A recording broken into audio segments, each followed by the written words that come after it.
we do have our guest that is in studio right now that we would love to bring in. Oh my gosh, oh my gosh. I'm sure you guys know her. She's like a total celebrity and she's been killing it and doing her thing.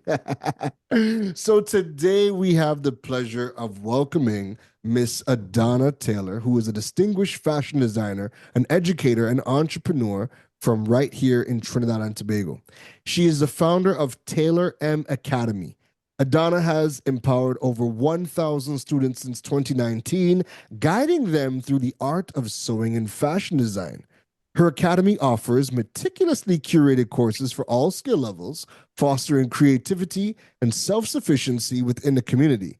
Beyond her role as an educator, she is also a devoted mother and a dynamic content creator where she shares her journey of motherhood, entrepreneurship, and self discovery with her audience, inspiring many along the way. In recognition of her innovative contributions to the fashion industry, Adanna was honored with the Innovative Entrepreneur Award at NEDCO National Entrepreneurship Awards in 2023. Please welcome to the digital world, Miss Adanna Taylor. Hello. Good morning. It's morning still. Well, good afternoon. What time is it for you? No, I thought you were saying good morning to me. I was like, yeah, it's good Well, morning. yeah, that's why I'm getting confused. So it's good afternoon to us. Good morning to you. How are you doing? How are you I doing? am good. Trying to multitask, but I'm good. You see, if you guys are able to see the screen right now, this is what entrepreneurship looks like. She is Yes. in the studio right now. She is working, taking a pause, jumping. This is the part where she's working on the business. So she took a Yes. pause from working in the business. Now she's here to work on the business. So thank you for Yes. taking the time or making the time and joining us today on the program. Thank you for having Since me. No, anytime. Since the last time we spoke to you back in 2023, I don't know how it's been 2 years already. You Ooh. know, catch us up. How has the last 2 years been? What is new? What is new? A lot has happened in 2 years, thankfully. In what aspect? What aspect? What do you want to know about in terms of because there's so many different things that happen. There were so many changes, so many developments. Yeah, well, catch us up. Give us a recap. Give us a recap over the last 2 years. Okay, so over the last 2 years, let's say for the school, I can say that I've really been doubling down on the school aspect of the business because, as you would have mentioned, I do teach sewing outside of just designing and having my pieces available for sale. I do also teach women how to create their very own pieces. So I've really been doubling down on the school. We have been really amping up in terms of the different type of classes that we offer. We have been also trying to tap into the different locations within the country because we have a physical location in the Woodbrook area, but our aim would have been to allow other persons that isn't able to access us here to access us Hmm. within different districts. So we do currently have an ARIMA class coming up. So we're touching in ARIMA from next month. So we did Okay, touch in okay. Cuba. Yes, we did have a second vacation in Cuba. So we were there for about a year. Yeah. That way we were able to target a lot of persons on that side who it was difficult for them to get to this side. Again, it's us just really trying to create a space where the skill is accessible because it's a skill that we really feel like we need to revive. As I always say, it's a skill that it's like it should be like cooking and cleaning, like it's a very essential skill. So that has happened in 2 years. For the clothing, I've also been doubling down, trying to figure out ways because, in terms of just balancing everything, I've just been trying to find ways to make things a bit easier in terms of the flow. There has been so many different challenges, honestly, and I can be transparent here. There have been so Hmm. many challenges in terms of the clothing brand. So I've just been really trying to figure out the best avenues and the best ways for me to one, not lose my passion because I always try to remind myself, okay, once it starts feeling so stressful and like it's too much. I don't like that feeling. I still want to enjoy doing what I love. And within the past 2 years, I honestly started losing that passion. So I've really just been trying to find the passion for the clothing again and why I'm doing what I'm doing. And as well as, again, trying to find the best strategies and things that I can do to help me keep the love for it where it doesn't just now feel like this huge task to get this part of the business done. So for the Yeah. past 2 years, I've really been focusing on what are my options for the clothing brand. I do have so many different things that I don't really want to mention, but Yeah. I do have a lot of things I've been just trying to figure out in terms of where the clothing brand is concerned. As I said, my options in terms of not just locally, really getting it outside of Trinidad and Tobago, amongst other things. Okay. And well, Okay. motherhood is going great. two Yeah. years, 2 years later, I'm killing it. But yes, so that has been it basically. What has been the biggest milestone that you've hit so far in the last 2 years? What would you say? Oh, that is a difficult question. I think someone asked me that recently, and I honestly couldn't answer it because for me, I don't look at things as milestones. A lot of the things Mhm. that I experience is more so from a space of, I would say, if I look at it as milestones for me, it looks as if or it feels as if I'm checking something off of a list.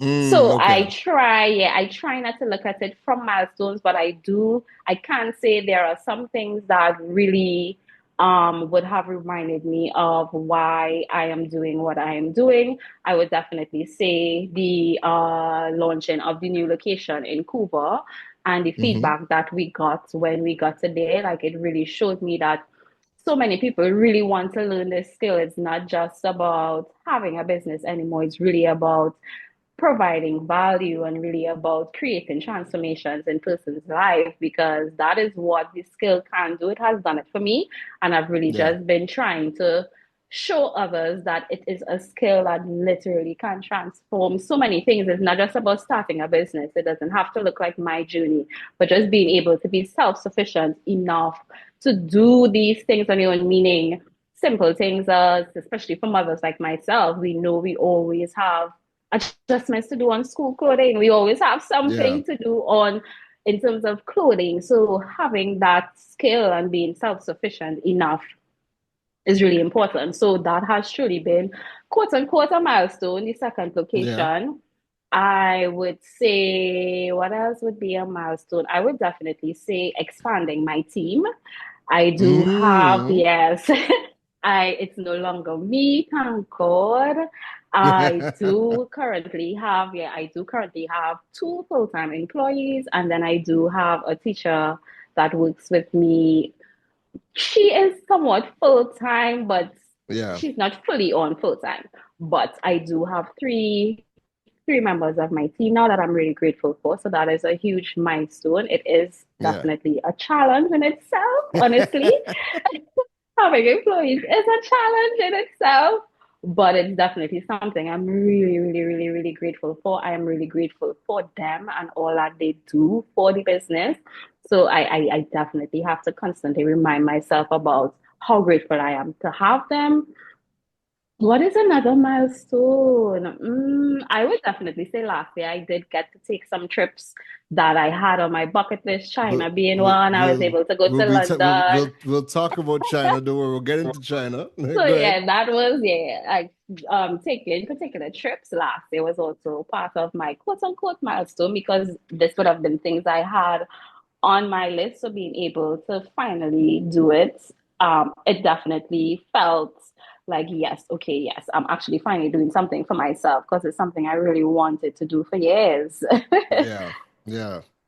Now, you had mentioned that there's been a lot of growth. There's been a lot of growth over the last 2 years. And obviously, with growth, everybody is figuring out. You're going to bump your head, you're going to stump your Yeah. toe, you're going to run into unexpected challenges that you could never have predicted unless you went through the process. What were some of those unexpected things that, again, unless you are a real entrepreneur building and going through the process, you know, you do get hit with some of those unforeseen things. What were some of yours that you just couldn't have seen coming? Well, I feel like this entire process is things for me. If we're being honest, because it's like, when you have plans, like, okay, I'm gonna do this, I'm gonna do that within the business, you will also do like risk assessment. So it'll be like, okay, if I decide to launch this, like what are the possible things that can happen? A lot of times the possible things that, in terms of, especially like with the new location, I would have, weigh the pros and the cons, figure out, okay, what are the things that may or may not happen. And some of the things would have happened that I would have prepared for, but there were other little challenges, as I said, because it's just me alone. In terms of a challenge, definitely would be really still, as I said, having employees. It is challenging for me still. I'm really grateful, but being able to have employees mean now I have this huge responsibility to make sure Yeah, that things are in order. So having to push even harder is like I knew I needed to do it once that yeah. happens, but it still feels so like, wait, boy, I really have to, I really have to do all of the, yeah, just to make sure things function in the way that it should. I Yeah, do, yeah. So that is definitely one of the things. As I said, I was prepared for it, but being in it is still completely different from actually yeah. saying, okay, this may happen, that may happen. But to be honest, I would say the entire process of just figuring out things as I go in terms of expanding and scaling, there are so many unexpected things that pops up now and again. I like that you said that because we have a lot of people who wake up and decide they're going to be an entrepreneur based off of the things that they see online, Oh right? my gosh. I want you to Yes. burst some bubbles. How My different gosh. is entrepreneurship in person in real life Mm. than what you read in the books and see on social media? Oh wow. But the thing is, you're saying that, and one thing I'm thinking about is like one of the things I wanted to do better with is because you mentioned in the beginning, content creator. Ha ha ha. I real grin when you mentioned that. Because Yeah. I really want to do much more of that. But when I really work, like my usual, like a work day for me, really doesn't allow me to even touch my phone. Palace, prop up a phone. A lot of times I will prop up the phone to take content to really, show the journey and create content because for your business, you need to create content in order for persons to see the brand. And there's a whole process where that marketing aspect of it is concerned. Yeah. And because I'm so busy, I'm always doing work. It is Yeah. difficult to even like find time. So that is normal. A lot of times too, I also tell persons who can't create content, especially when you have a business, like really don't be hard on yourself because that means you're working. That really genuinely means you are working. The fact that you can't even find time is just to honestly figure out how to maneuver through that, whether you have to start scheduling just one day for even if you need to curate content. And that's the other thing, you can't really take what you see on social media because a lot of times, a lot of the content is curated. So even if you as an entrepreneur need to take one content day where you literally curate content for posting, outside of that it is a struggle, like really staying on board with entrepreneurship in terms of content creation. I would also say time wise and true. Like entrepreneurship, you do get freedom of time, but you don't really get it, if that makes sense. So it's like, yes, you have Break it down. control. Break it down. So it's like Hmm. you have control of your time. Like me, what I've started to do, I've started to find ways to build my business around the life that I want in terms of, and it's only as of recently I started doing that because I started living around my business. So I've started trying to put things in place, especially where motherhood is concerned, where I know these are the hours I want to work. And Yeah. these are the hours I would be doing homework with my son. These are the hours I need to go to a meeting. And I would schedule my work schedule around that. But in terms of the freedom of time, it is difficult because you literally are always working.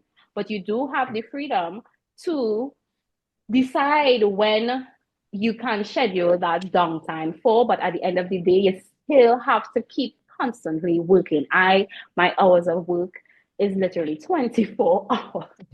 So even in it, so it's not a and I think I realized this is why a lot of people, you would see them start a business and then they give up because they're not ready to put in the work. They would realize you actually have to put in way more work than if you do have a job.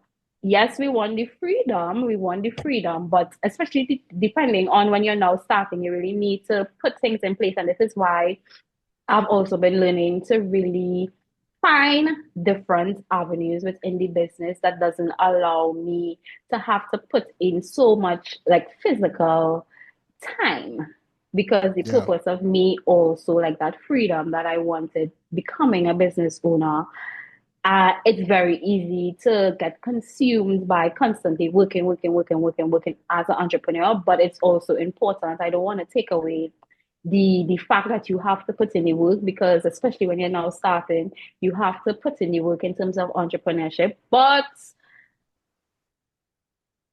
the freedom of time is like Yeah, you yeah, have yeah, freedom to yeah, choose, but yeah, you also don't really have time. You don't really, because you're always working. Because if you don't work, as I like to say, I mean, it's not no show money. So you have to put in, but there's so many things about entrepreneurship that we don't really show. We show the good parts. We really show yeah. the good parts of it, not the tough parts, yeah. Which is Yeah. fine, you know. I always say that it's quite fine. Yeah, and I mean, you made a good point earlier on where you're like shooting content whilst putting in all the work that you're doing becomes really hard. And I always think to myself, every time I see the come to work with me videos, I always cringe because I'm like, I've tried to do it so many times, and usually by the second or third activity, I've already forgotten about the phone because you're working. And the entire day will pass, and you're like, oh shoot, we ain't capture no True. moments throughout the day or whatever, because you were busy working. Capture So anything. yeah, no, you really have to take your time. Yeah, that is. You really have to take your time and find some time to create your content. But another thing that you said too, with respects to just your time is yours, but you still got to operate on other people's time too, and you put in so much more time, Yes. working as your business, and it goes through this hill and valley. Like you get to a point where you're making some good money, and you're probably comfortable, and life is easy, and then you ask yourself, should I get bigger? And bigger just means more work. And you put yourself in that position to build something bigger. Now you're swamped for however long, grinding, putting the work again, trying to Yes. get over that Because next there's hill. always a new level. Yeah, there's always There's always and the there's new always a new levels, as I said, level. new levels, right? So And there's and you know always what? something. It's always something, and just that line of thinking was part of my reasonings for even looking at a country like Thailand, because Right. we've spoken offline, and I've thought to myself, I don't necessarily want to work harder. I Mm-hmm. would like the money that I do make to go two times further though. Right. Yeah. So even just, and this is why we talk about, digital nomads, remote work jobs all the time, because you get more options and more flexibility to kind of flex. So the fact Yeah. that if you're earning one currency and you go move to another country that has a cheaper cost of living, you don't necessarily have to work as hard as you do, and your money goes a little bit further. So all of Yeah. these are decisions that, I mean, this new world that we are in is bringing about, and we will think about. But that's a perfect segue into, well, what is your reasoning for continuing on this journey of entrepreneurship? Because I know in the Oh. amount of time that you've been around, you have probably said, fudge this about 1,000 times. I So have. I why do think I you said it. Probably. enjoy? I probably said that like yesterday as well. I'm always like, it's this. Many times somebody I was saying, I think I'm ready to send in my resume somewhere. It's like Adana, we have heard that a million times. Because it's still, I think for me, it's because for me it is still so fulfilling. And this is why what I mentioned earlier, I don't want to lose my passion for what I do, because I think, might not think, I know it is my passion that keeps me holding on, that really keeps me pushing when there are the low times, because it's not, that's another thing with entrepreneurship. There are going to be highs, and there's probably going to be more lows than there's going to be highs. So being able to really trot through the lows, you have to hold on to your whys and your passion and so forth. And for me, I think that is what I do. That has, because I've been full time in business, let's say for about 10, 11 years. Yeah, about 10 years full Wow. time. So, yeah, so, and for those 10 years, I've been through so many different changes. I've been through so many lows that I've lost count. But because I genuinely love what I do, because I genuinely love pouring into others, especially teaching, when I, like, I love to say, when I teach, I literally, I have an alter ego. I'm like Beyonce, where she has Sasha Fierce. I have an alter ego when I'm teaching, because I genuinely love pouring into others, and I genuinely love seeing and witnessing their transformation and them learning and absorbing this skill. And that in itself keeps me going even on stressful days. I just remember the experience I would have with a student or with a client, seeing a client wear one of the pieces, and how they feel when they wear the piece that I create. When they send me, oh my gosh, I walked into this event and everyone was like, asking me where I got that. That feeling, I remember these feelings, and that is what keeps me really going and holding on to entrepreneurship, honestly, truly. Because if it wasn't for that, I probably would have been sitting in somebody's office a long time. Now, everybody who has, gone down the road of building a business has had the moments where they came within a hair of having to Right. get back a traditional job. Walk us through for you that time where you almost came, like it was right there where you were like, I may have to get this job, right? How did you rebound from that moment? Because again, we've all had it. What was Right. yours and how did you rebound from that? You're saying that, and I'm trying to think of when I've really, like, I would have said, okay, I'm going to apply for a job, but all the times I've said it, I've never really meant it, if that makes sense. Even at my lowest low, where I feel like the business not making sense, I've never even honestly, truly gotten that urge or be like, yeah, boy, I really, what I thought about, I'm like, okay, what other idea, what other business, or whatever problem I have to solve again, even if I need to Hmm. pivot completely, even if I need to start a new business from scratch, even if I need to go on the highway and sell water, I will do it. Honestly, truly, I've never, because honestly, I think for me is more from a space of, as I said, I do love pouring into others in terms of what I do. So in terms of me applying for a job somewhere, I'm not saying that I won't be able to pour into others in a position working for somebody. I just don't think I would have the control or the way that I would like to genuinely pour into others and share the things that I do. I won't be able to do it in that capacity. I would say, though, after COVID, it was really a difficult time, I think, for all entrepreneurs. That could Yeah. have definitely been one, as much as I enjoy the downtime, that was probably the most stress-free time of my 10 years being an entrepreneur, because I Yeah, was yeah, so at peace. I was so at peace. But coming out of it and really getting things back off the ground was genuinely a really depressing time in terms of really trying to figure out what angle to take. But I've never honestly been that close to wanting to genuinely, like, apply for a job somewhere. Like, I've said it a million times, but I've never genuinely meant it. And God forbid, I don't think I'll ever do that. As I said, I prefer to go and sell water. yeah. I So don't mean, so no, but no, this is good. So for you, why is it entrepreneurship or nothing for you? Like, what is it I think for about? me, because Mhm. I don't know if it's because I'm just remembering how I felt when I used to work.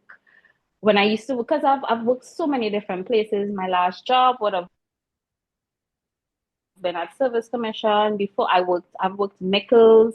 I've worked so many different places. But the feeling that I felt is something I don't want to experience again. So it's just Mm. not for me. It's really not for me. So that is enough. Yeah, no, I'm that's yeah, holding on, that's yeah. I am holding on to those feelings. Like every time I think about it, I know to myself the feelings that I felt when I was working in those jobs. And this not me. I had amazing relationships with my with everyone around me within the workspace. It's not like there was ever any animosity. Like I was always like a lot of the my coworkers, we are still friends, really close, we yeah. lime. So it's not even that. It's just the I don't know what it was, but I would be jolly dressing for work. From the time I pulled up, my entire demeanor would have changed. I literally used to feel this cloud. I'm not even exaggerating. I used to feel this cloud coming over me, like, and I always wonder, like, why am I feeling this way? And I felt it for all of the jobs I've ever worked. And now that I'm an entrepreneur, it is difficult. I've never felt that one day, even on my lowest of the low, I've never felt that dark cloud feeling. And I think for me, it's more from a space of, I feel like entrepreneurship is just my purpose. This is me walking in my God given purpose, and anything else just isn't for me. And I think that will explain why I felt the way I would have felt, because I genuinely believe that God was like, all right, Dana, this is not what I have in store for you. This is not for you. This is not your story. I need you to walk in your purpose and walk in your story. And I do believe entrepreneurship is that, even if it's no longer in what I'm doing now, because as I said, anything could change. I could Yeah. decide I may pivot. I could pivot next year, Yeah. the year after. But I do believe it's going to be entrepreneurship, Yeah, yeah, regardless. yeah. Yeah, no, and I mean, listen, there are people who are just too creative and they Yeah. act on that creativity. And when you're operating under somebody else's house, kind of like what your parents would tell you when you're growing up, if you want to play big, push your own key, right? It's hard, like when you are somebody who is too creative, you have the ideas and you want to execute, you want to put out something better. When you have those particular traits and you have that drive, working under people is going to be very painful. You're probably not going to want to do it, or it's going to be short-lived. So I would, as much as I can't see myself working for a company, I could see myself doing stints at a company. Like there Right. are going to be I think you're probably like this too. If Louis Vuitton called you tomorrow and said, Adana, we have a 1 year contract. Yeah. Yeah. That's different. Right? So, but Yeah. you're not taking it for the money. Most times entrepreneurs will go work for companies to go learn, to go upskill, to go network, to go get Definitely. research, see how things are being done, and then how you can build upon that. So we would take jobs, but it has to be the right one. It has to be something that's going to expand. It has to be something that's going to teach you and stretch you. Yeah. And then it makes sense. But then guess what? You always know you're always going to be leaving. You're Right. always going to be At going some back to point. your own thing at some point. So a 1 year contract, I would gladly do a 1 year contract because I know at the end of that 1 year contract, it's to take everything that I've learned and now put it hmm back to Right. what I'm trying to build. So we have people who pop up every single day. I don't even know how I'm seeing it, so I'm sure it's worse for you. But we have people who are popping up. They're claiming to be fashion designers. They're making clothes. Like we have a lot of these people popping up, and I think there is a misconception where just because you could sew Right. means that you could be a business and that you could sell. All right. So what are some big misconceptions that you see? Because you can sew, you also have the business side to it. But I think people that have the skill think that just because they have the skill that they could be a business. So what are some of the misconceptions? You could sew, what are those misconceptions that make you think that you could probably be a business? I mean, because it looks easy if you're really thinking about it. Like for most persons, it looks easy. Again, I would always say, again, based from what you see on social media and all of, it looks easy. Building a brand looks easy, a fashion brand. Starting a business looks easy, but it really, you have to also, as I said, it's fine if they do that, but they also need to start doubling down on the business aspects of things because you have to be all around where that is concerned. But I would definitely say more so the misconception would basically be like a fashion business is easy. Like Mm-hmm. that's far from the truth. It is far from the truth. It's so much work. It's a lot of work, and especially locally, it's a lot of work. You have to go through so many hoops. You have to like actually, if you're really trying to build something sustainable, something profitable, it's very easy to not build a profitable fashion brand here. So you have to really figure out what makes sense for you, honestly, truly. Yeah, yeah, yeah. Again, I think you see a lot of people that you have a lot of people that think that just having the skill is enough, but don't Right. understand that you could have the skill, but that doesn't necessarily mean you can And build you a will believe, business.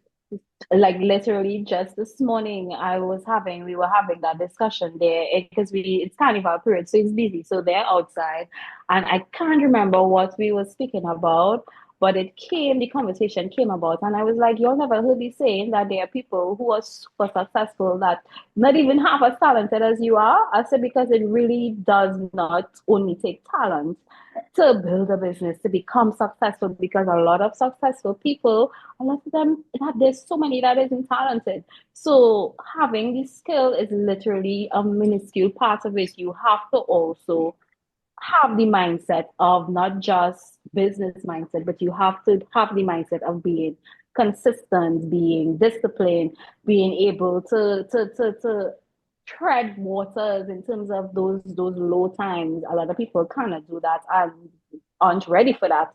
So it really takes all around, not just talent or skill, because there's so many talented people, so many skillful people, but you have to make up your mind to double down in all areas. And if you don't make up your mind to do that, then it's quite okay to work for another fashion brand. And I realize a lot of people want to be entrepreneurs and they don't realize not everybody has to be an entrepreneur. It's quite okay Dot to work for another fashion brand. Like you don't have to have this your very own. And I think again, a lot of people just want to have something, I guess, feel like they lot have has something changed. or say that they build something, I but think we have her it's back. quite okay to work for somebody. I think Adana, we have you back.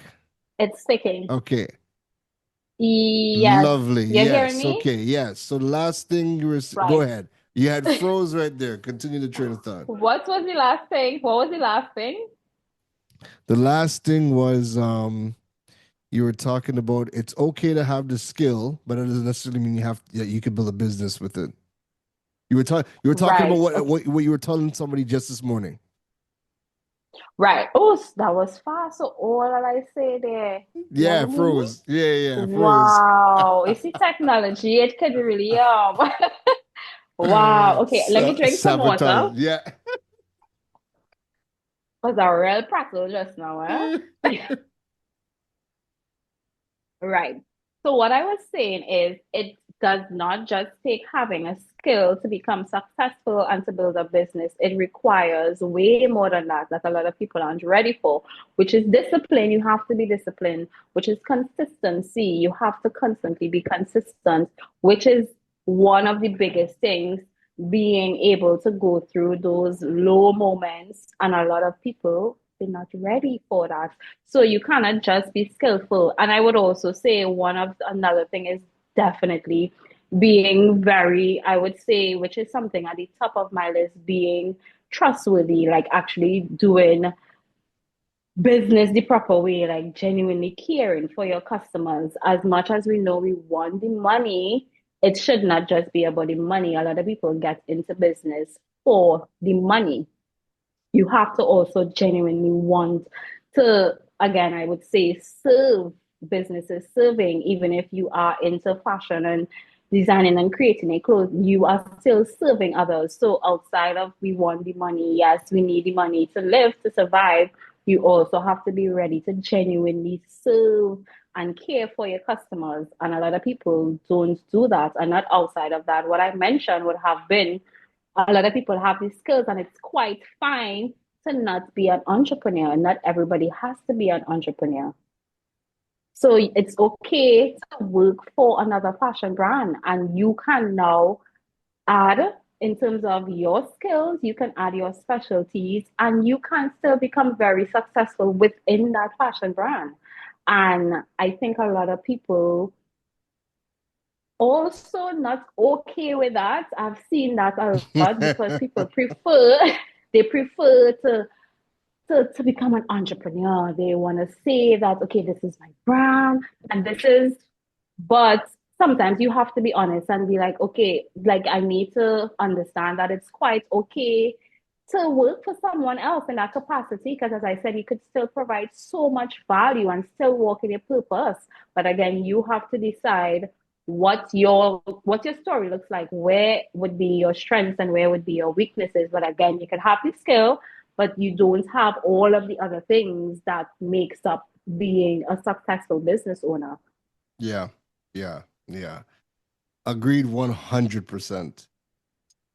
When you were in this industry of fashion, and the fashion industry is moving pretty quickly, and I'd imagine now that AI is, on the loose, a lot of different applications as to how this is going to impact your industry you know, is going to be happening very soon. Yeah. How do you keep up to date with the fashion industry while still working in your business? Because one of the biggest challenges that business owners face is that when you spend more time working in the business, Mm, and when you're not doing that, you're working on the business, but then there's also the time that you have to continue to learn and keep up with right. what's happening in the business. You got to step away Yeah. from your business and look around and see where your industry is going. How do you Mhm. balance that, and how do you keep up to date with your space? If we're being honest, I don't balance that at all. That is one of my biggest challenges. And I think that is exactly why I had to make the decisions to bring on employees so that they can now really help me out in terms of I can delegate a lot of the things. Like I was telling them a few days ago when we had a shoot, I was like, y'all know what we're doing today. I used to do this all by myself. And they were surprised because we had like about four of us there doing the shoot. And I'm like, no, like everything that each of y'all doing, I used to do by myself. So me being able to start really accepting, okay, I need to start delegating, I need to start outsourcing, even if it's on a subcontract basis, that will now Yeah, allow me the more brain space to start focusing on the money generating, I should say, the things that is going to scale the business, the things that is going to allow me to stay on top of things, allow me to have these strategies. And as of this year, I one of the things on my list is to really double down on a lot of I want to do a few classes like online courses and so forth because I haven't been able to do that. Like I have so many things I want to get done with that is concerned, but again, I never have the time. But yeah, I'm hoping now with having employees on board, I can start doing more of that where I can now actually be able to pour back into the business because now I've expanded my mind so much. I've expanded in terms of my skills. And I think with that, the business will be able to scale even further. So, as I said, it's something I am still working through, something I am still honestly struggling with because I do find I'm still behind with a lot of things. There are a lot of things I would like to be, you know, which I yeah, was yeah, yeah. working on a long time ago. But again, me working in the business has really not allowed me to do those things, honestly. No, and again, this is good because as a young entrepreneur, These are the challenges that we face, and again, nobody talks about. And Yeah. you see it all the time, especially because when you start to consult with companies, you realize there are people that are in the space, they're in the same industry as you, they're holding the same title as you, but when you're working for somebody and your sole focus is that business, you pretty much most people stop paying attention to what's happening around them and how Right. things are shifting, just Mm-hmm. because the balance is, Yeah. is pretty tough. Now, when you were hiring your staff, right? Mm-hmm. The very first time for the first staff, when did you realize you had to hire staff and you could no longer do it by yourself? I would have realized that from one, me feeling completely burned out. And then two would definitely be I realized that where I was able to balance motherhood and business became so much more of a struggle in terms of, okay, a lot of sacrifices I would have had to done in terms of my son, and that is a deal breaker for me. Mm-hmm. Motherhood is a deal in terms of me, that's a deal breaker. As I said, I became an entrepreneur because mainly a lot of times because of motherhood, because I wanted to have, that freedom. One. And then when I realized, okay, I knew where I wanted to take the business in terms of scaling the business. And in order for me to do that requires me to start delegating and starting to pass up a lot of the things that I used to do because before I had her, I would have had a virtual assistant. So she would have Mm-hmm. had helped me on a part-time basis. So like if I have admin stuff, if I had any other little content creation, she would have done that on a part-time basis. So that would have Yeah. meant she wouldn't have been with me full time. So it used to be a back and forth because she's doing that for me and how many other people. And when I realized, okay, I actually need somebody here with me every day, somebody that I can delegate a lot of my tasks here every day to, and that type of thing. Somebody who could be fully a part of the business and know the brand Yeah. and love the brand just as much as I love it, and so on. And that is when I made the decision to bring on someone that actually, she was actually someone that would have been helping me on a part time basis as well. That my first employee, she worked with me on a part time basis for a year.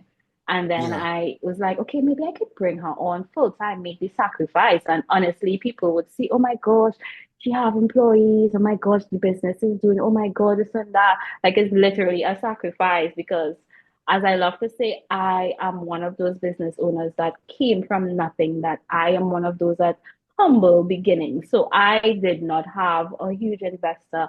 I did not like literally everything was just me starting from scratch learning to flip, learning. I've flipped, no bank loans, no nothing. Everything would have been building from scratch and even entering into having employees would have been again a risk I decided to take the business to the next level.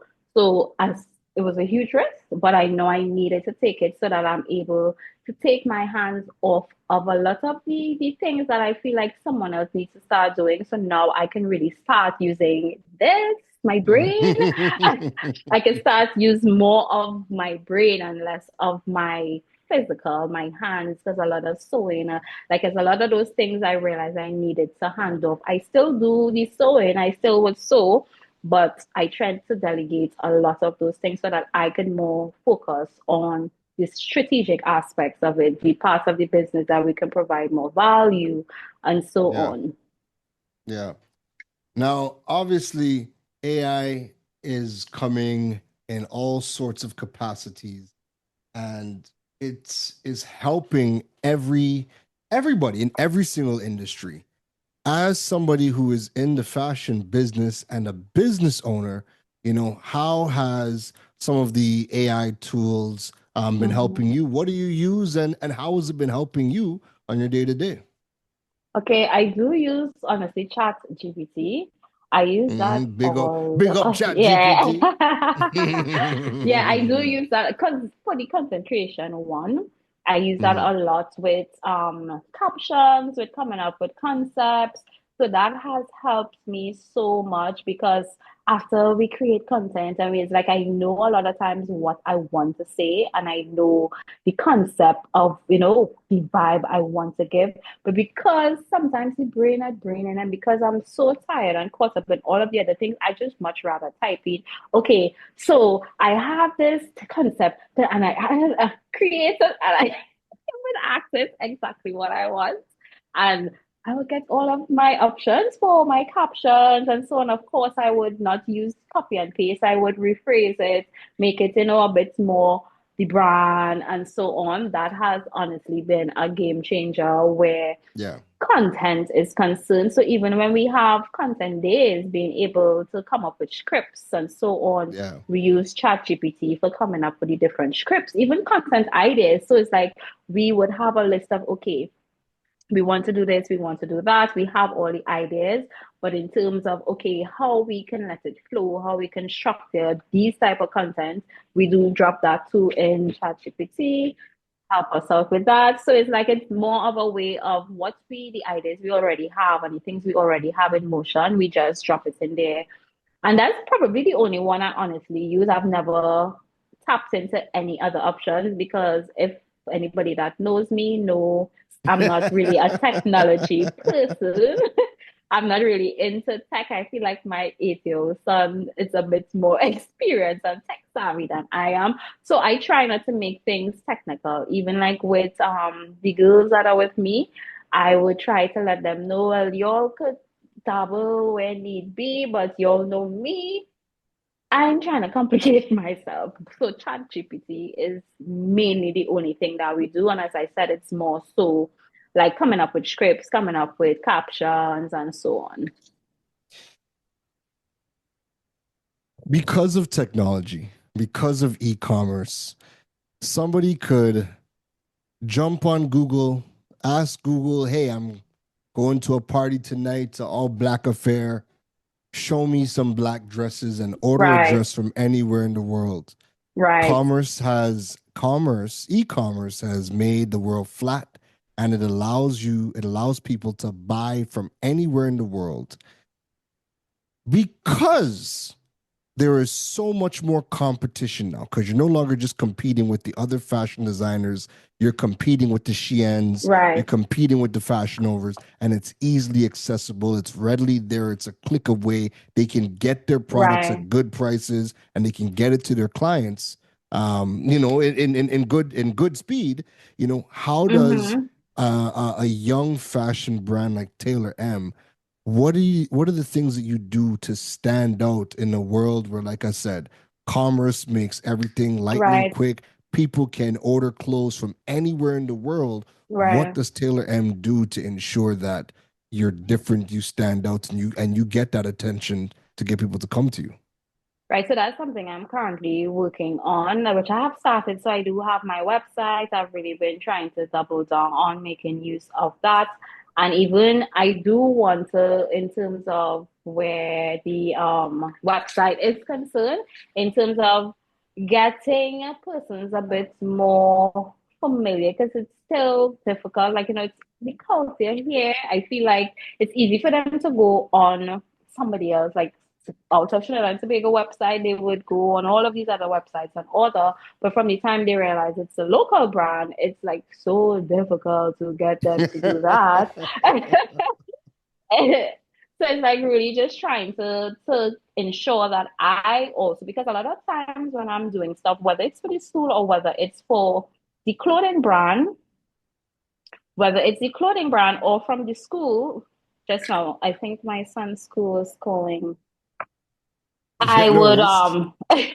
I would usually also look at more international. Like my research and stuff is never Yeah, anybody locally, any of the yeah, businesses locally. It's always international standards. So I do definitely try to get the brand to that standard in terms of, as I said, it's really a lot of hoops in terms of getting a lot of things done here locally. But for sure, I've yeah. started tapping more into digitally. So in terms of having websites, in terms of really just trying to get the brand on Google, in terms of if they search, I want us to pop up. I've done it for the school, thankfully, successfully. I'm still working Yeah. because if you type in so in school, you're gonna see me popping up top.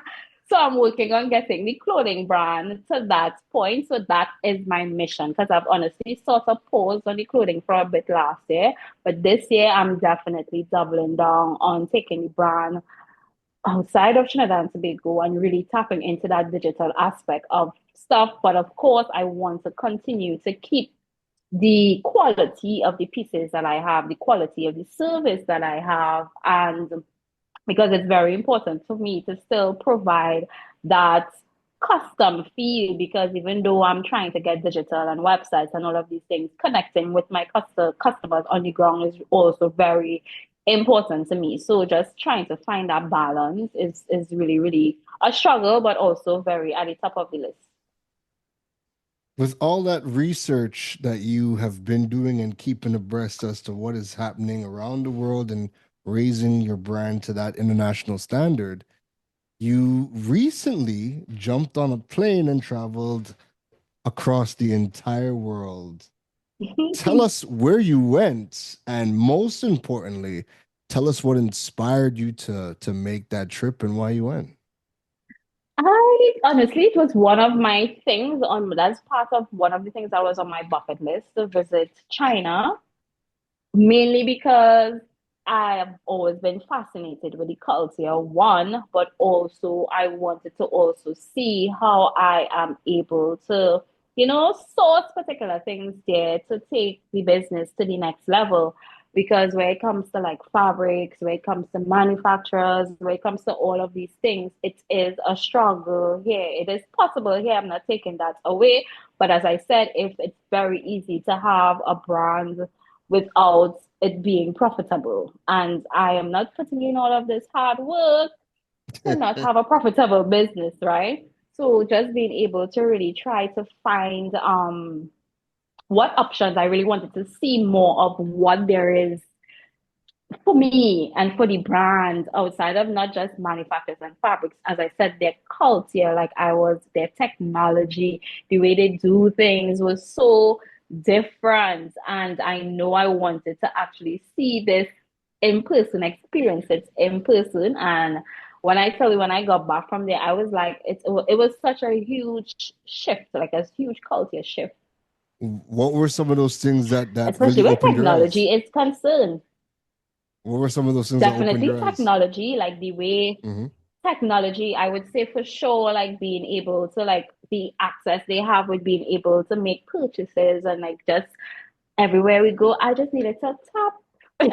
I needed to tap. I just pull up my phone and I just tap. It was so easy. I just okay, how much for it? Okay, tap. All right. Everywhere I go. It was I loved how easy buying was, how easy selling was because even everybody had a tap. You can go on the Yeah. corner. I can't remember what I went to purchase. And I'm like, dude, you have this too? Okay, tap. Every single person had access to being paid by their customers, regardless if they were selling coconuts to the side of the road. They would have pulled out, okay, yeah, I have my QR code. They show me and tap. So I really loved that. And their culture, what I love too, is they were very disciplined. Like Mm. in China, they were so disciplined. I cannot recall once ever seeing garbage. Something simple as that really stood out to me. I cannot recall once ever seeing garbage anywhere there. And people were thinking, oh, China is pollution and all of these things with the manufacturers. But when I bet you $some dollar when I was walking China, I have not seen anybody litter. Not one person I've not seen any garbage, anything like that. Even the way when they were doing something, they were so disciplined in every single thing they do. As I said, I would refer to coconuts again, even if they're selling coconuts, they were so disciplined and they did it with so much love. They they were very disciplined, and I think that really stood out to me. Regardless of what they were doing, they had a type of discipline that was really, really, really, really different. Their customer service was really, really, really, really different, and those are the things that really stood out to me that I was able to come back and really apply to how I function in terms of the business. So there were so many different things, but those in particular really stood out to me. Now, one of the questions that we always get asked, and we don't have a lot of people to ask it to, is how was visiting China as a black woman in China? People always, because I know it's the top five questions I get asked. As you get. You know, how is the racial tensions? Is anybody racist? I'm like, yo, these people out here, they in Thailand they do something called a Y, which is like you put your hands together and you bow Right. as a greeting. And I'm like, I bow about 200 times a day because everywhere you like, you could walk down the building and everybody that works in the building, Sawadee bow, and you could bow in 10 Yeah. times in a row. They're disciplined and very welcome. So for you, black woman, how was your experience like in China? There was no issues in terms of that. Like they were always kind. It was always refreshing. Like I've never had, and they didn't treat me anyway like I'm this big stranger because there were honestly few of me there. I coming to think about it, did I see anybody else looking like me? Probably a few. But it was, yeah, so but they still didn't treat me because I think because they're so accustomed as well to people coming for shopping a lot of the times. Once they saw me, they were basically just trying to sell me something. Every time they realized, oh, okay, so that means she here to buy. So they would have just been, they were very kind, but one thing for sure, they always were just trying to sell me something because they know, okay, that's a tourist. And that goes right back to what I said. They were so disciplined in everything they do that regardless, they were just always trying to sell me something. So I didn't have any bad experience where no, nothing like that. Honestly, truly, they were actually pretty, like, very, very kind. So for the people that, have never looked into it, maybe only thought about it, you went out to China, you're taking a tour of the factories, the manufacturing, talk to us about, what you saw at the factories and, how does that work? Like if you're a fashion brand, you're living in Trinidad, like how would you be able to utilize factories in China to make garments for you? Right. To be honest, I did not get to really see more of the factories. I went Mm, more specifically for clothing. Not okay. clothing, fabric. So I went to a lot of like the fabric district. So it would have been Okay. like, yeah, so it would have been hundreds and hundreds of like this entire streets upon streets with just fabric suppliers.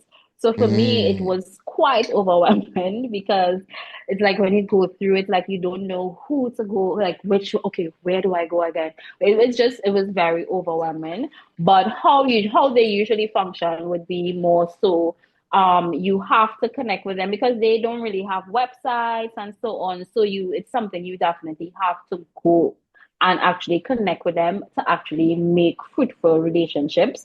But it is something, again, you have to put in the work, make up your mind to put in the work to do. I would like to visit again in terms of more for factories. So that's also on the list. What did this trip teach you about going about sourcing materials? Because again, we're on an island, raw materials, lack of foreign exchange, credit Right. card. We have a lot of hurdles. What did this trip teach you about sourcing materials Sourcing materials locally or being able to pick up and book abroad? a flight and go and get your stuff yourself. That's what I learned. That is what I learned, that you got to get it done yourself. If you really want it, you have to go and get it. But Wow. yes, it made me realize that there's so much out there that you can't have access to. Yeah. So I think for me, it's more of a case, again, I could only speak for myself, more of a case for me coming back home and realizing, okay, so the things that I had access to for the business here is very quite minuscule to what there is out there. So this now requires me Mm, to really expand in terms of my mind and expand the things that I know and really put myself out there myself to be able to access the things that are available, or I can choose to settle here. yeah. And yeah, so that's basically what I learned. So it's just for me now to make up my mind, which do I choose, For basically.